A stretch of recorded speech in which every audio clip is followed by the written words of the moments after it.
السلام علیکم ناظرین، میں سیدہ ظاہرہ عابدی آپ کی میزبان۔ کچھ نظروں نیازوں کے متعلق تاریخ کے صفحات پر ہمیں پہلی منت یا نظر جو ملتی ہے وہ ملتی ہے حضرت آدم علیہ السلام کے بیٹوں کی جانب سے، جو مانی جاتی تھی اور اسے وہ کیا جاتا تھا۔ پہاڑ پر نظر رکھی جاتی تھی، جس کو قبول کرتا تھا پروردگار عالم۔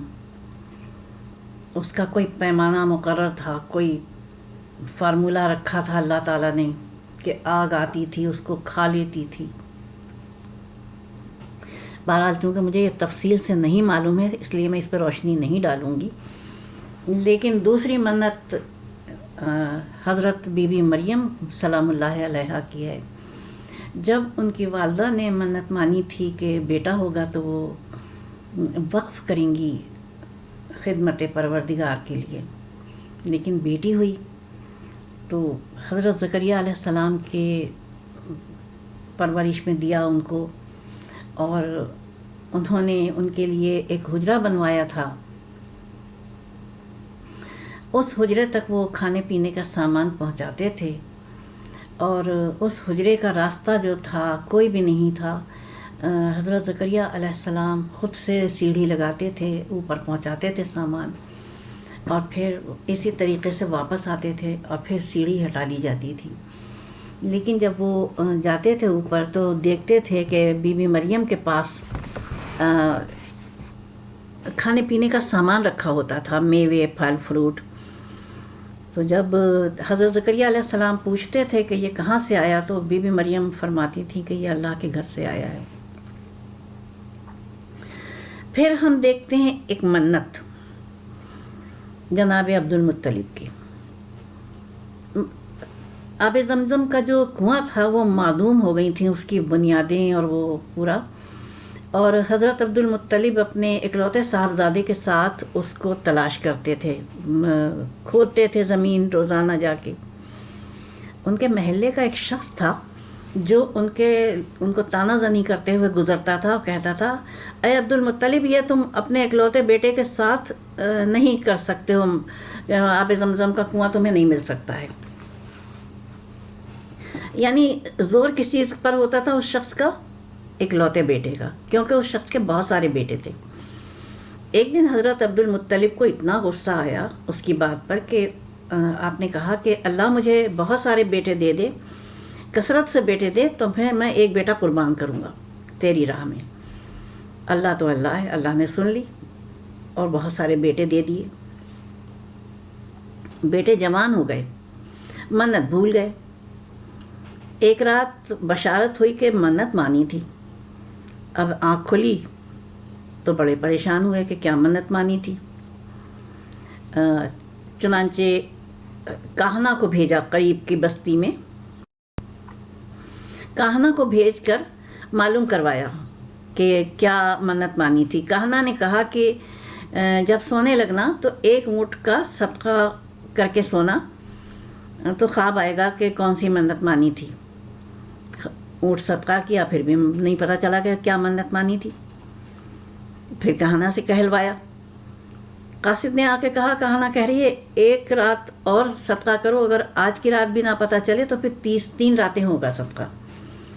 تیسری رات جب اونٹ قربان کر کے سوئے تو پتہ چلا کہ ایک بیٹے کو قربان کرنے کی منت مانی تھی۔ اب قاصد کو بھیج کے پوچھوایا کہ بیٹے تو اتنے سارے ہیں، کون سے بیٹے کو قربان کروں؟ تو کاہنہ نے کہلوایا کہ بیٹوں کے نام کے قرعہ ڈلے گا، جس بیٹے پہ قرعہ آئے گا اس کی قربانی ہوگی۔ اب حضرت عبد المطلب نے جب قرآن اندازی کی تو جو ان کا سب سے نفیس بیٹا تھا، سب سے اعلیٰ بیٹا تھا، جناب حضرت عبداللہ، قرآن کے نام آیا۔ یہ بات پہنچ گئی بستی کے لوگوں میں کہ عبداللہ کی قربانی کا قرعہ نکل آیا ہے۔ بستی کے لوگ جمع ہو گئے جناب عبد المطلب کے دروازے پر، اور احتجاج شروع ہو گیا کہ عبداللہ کی قربانی نامنظور ہے۔ جناب عبد المطلب نے کہنا سے کہلوایا کہ بھائی لوگ قبول نہیں کر رہے ہیں عبداللہ کی قربانی، بتاؤ عبداللہ کے بجائے کون سے اور بیٹے کی قربانی دوں؟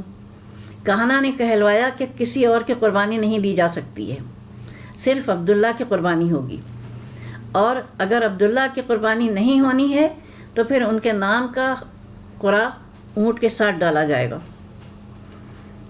اب جناب حضرت عبد المطلب نے قرعہ اندازی شروع کی، ایک اونٹ سے شروع ہو کے پورے 99 اونٹوں تک آ گیا گنتی کا سلسلہ، لیکن قرعہ صرف اور صرف جناب عبداللہ کے نام نکلا، اور جب 100 اونٹ جس وقت پورے ہوئے تو موقوف ہو گیا قرعہ، اور اونٹوں کی قربانی خدا نے مقرر کر دی۔ یہ 2 کوہان والے سرخ اونٹ جناب عبد المطلب نے منگائے قربانی کے لیے، اور بستی میں اعلان کروایا کہ آج کسی گھر میں کھانا نہ پکے، جناب عبد المطلب کے گھر کھانا ہے۔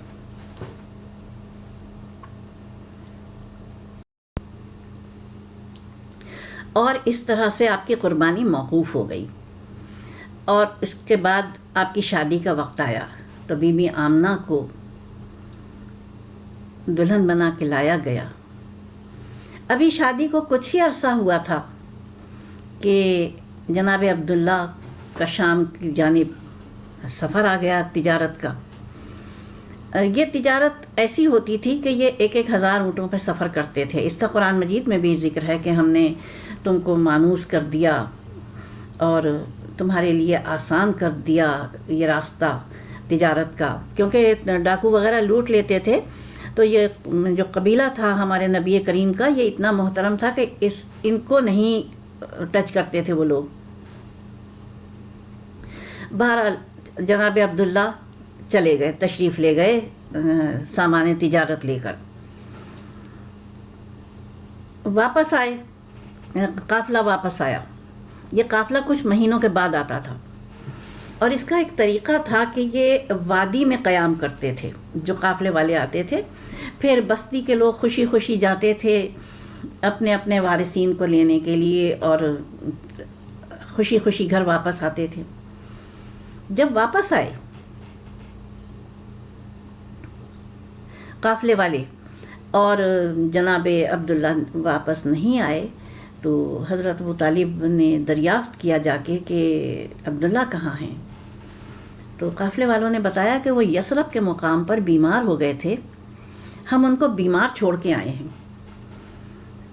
جناب ابو طالب فوراً پہنچے اور دریافت کیا لوگوں سے کہ عبداللہ کہاں ہیں، تو اہل بستی نے بتایا کہ وہ 3 دن پہلے انتقال کر گئے تھے، تو ہم نے ان کی تدفین کر دی ہے۔ جناب ابو طالب غمزدہ دل کے ساتھ واپس آئے، اور انہوں نے یہ خبر حضرت عبد المطلب کو دی۔ اب حضرت عبد المطلب